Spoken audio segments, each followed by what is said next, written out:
To me, consciousness is awareness. Awareness is paying attention and noticing. And so 95% of who we are by the time we're 35 years old is a set of unconscious automatic programs that we've just practiced so many times that we're not consciously thinking about those. So in order for you to change, to answer the initial question that you asked, the first step is you got to become conscious of your unconscious thoughts. And you got to start looking at those hardwired thoughts that you think every day that are just circuits that have been fired and wired together. How do we do that? Should we write a list at the end of the day, or what are the most common thoughts we have that day? Like, how does someone become aware of You don't have thoughts? to do that. You just have to sit down, close your eyes, and not move. And then you'll start seeing. What am I thinking about right now? Yeah, and all you want to do is observe the thought, because when you begin to observe that thought, you're no longer the program now. You're the consciousness observing the program, and you're starting to pull out of the program. Thinking about the thinking. Yeah, who's doing the thinking of the thinking about the thinking? That's who you are when you're not the program. That's awareness, right? Yeah. You got to become aware of how you speak, how you act, become so conscious, so aware of it that you won't go unconscious and let that thought or that behavior run you. Most people prefer reaching for their cell phones, texting, hopping on the internet, or tuning into TV, just to distract themselves from that awkward moment.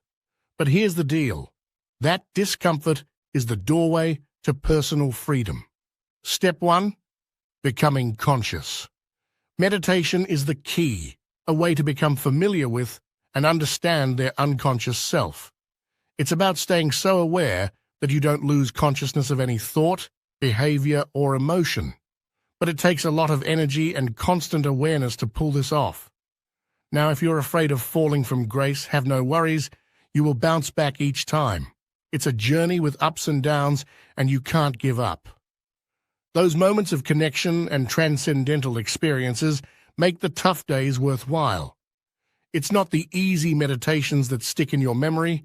It's the ones where you push your limits, surrender after a rough day, and have that classic, oh my God moment. There's no straight path in this journey.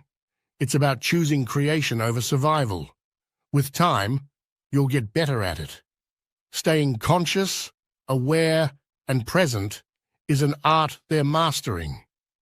Being present is like paying attention to someone in your life.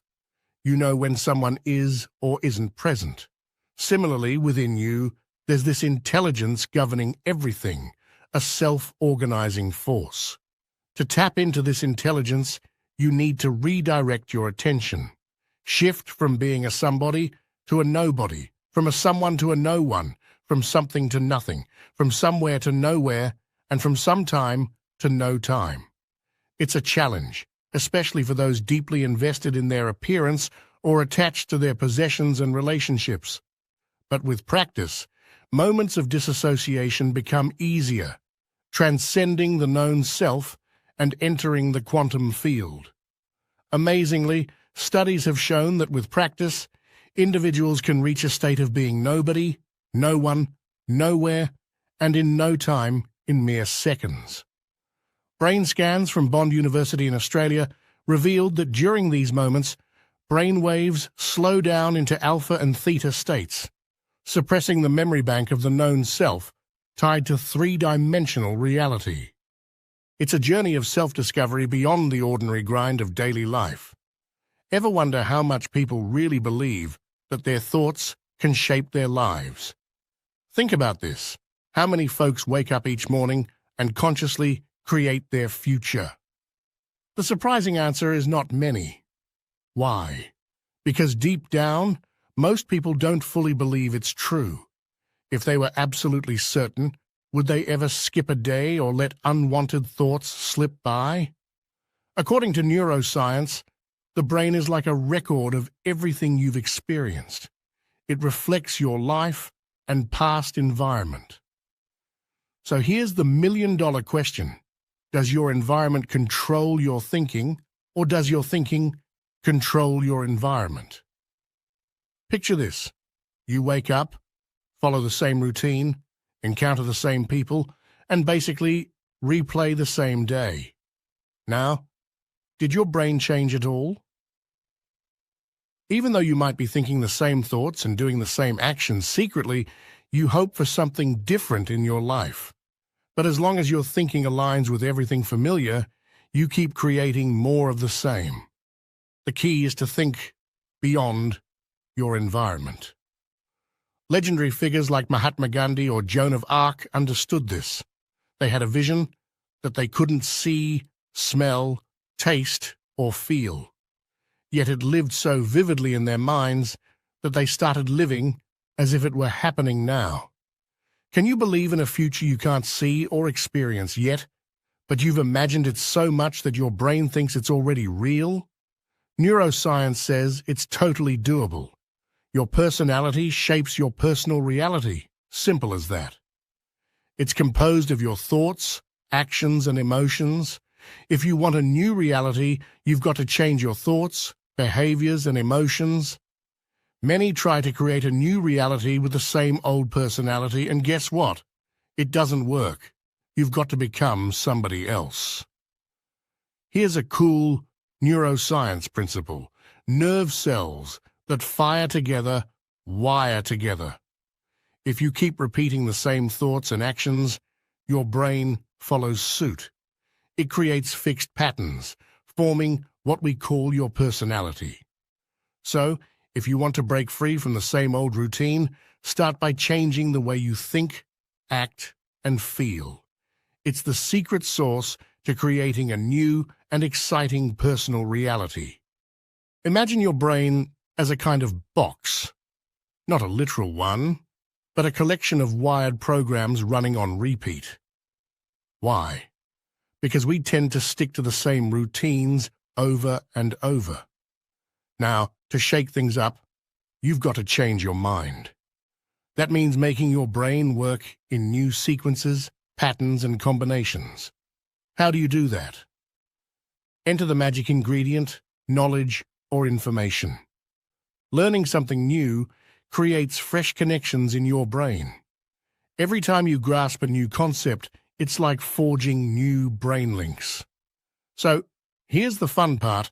When you have a positive or happy thought, your brain kicks into a specific sequence, producing a chemical that makes you feel great. On the flip side, negative thoughts trigger a different sequence, making you feel, well, not so great. The brain and body are in constant communication. When you feel a certain way, your thoughts follow suit. It becomes a loop. You think the way you feel, and you feel the way you think. Some folks get stuck in this cycle for decades, creating what I call a state of being. This is when your thoughts and feelings align to a concept.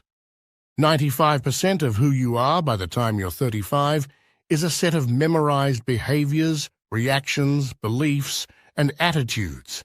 It's like a computer program running in the background. So when you want to think positively but feel the opposite, it's your conscious mind against the 95% you've memorized. To break free, you've got to recondition your body to sync with a new mindset. Ever met someone who seems to have memorized suffering? They resist change even when offered a good book or an invitation to a fun night out. It's like their brain is insisting on sticking to a familiar order. We've got 3 brains, yes 3. These brains help us move into a new state of being. The quantum field, or universal mind, responds to this state of being, not just your thoughts or feelings. Now here's the twist. Most people only want to change when faced with a crisis, trauma, or loss. But why wait for that? You can learn and change in a state of joy and inspiration, not just pain and suffering. The choice is yours. You don't have to wait for a crisis to transform your life. Embrace the power within you to create positive change and let joy and inspiration be your guiding forces. Remember, you are not bound by the habits of the past. Every moment is an opportunity to rewrite your story, sculpting a new reality that aligns with your dreams. Now, if this journey resonates with you, if you felt the spark of possibility, we invite you to join us on this incredible adventure of self-discovery and transformation. subscribe to our channel, become part of a community dedicated to growth, positivity, and limitless potential. Your support fuels our mission to spread these empowering messages far and wide. Share this video with those who could use a dose of inspiration and encourage them to embark on their own journey of self-discovery. Let's build a community that uplifts and empowers one another, creating ripples of positive change across the world. Remember, you have the power to shape your destiny. Thank you for being part of this journey, and together, let's create a world where every moment is an opportunity for growth, joy, and boundless success. Subscribe now and share the wisdom.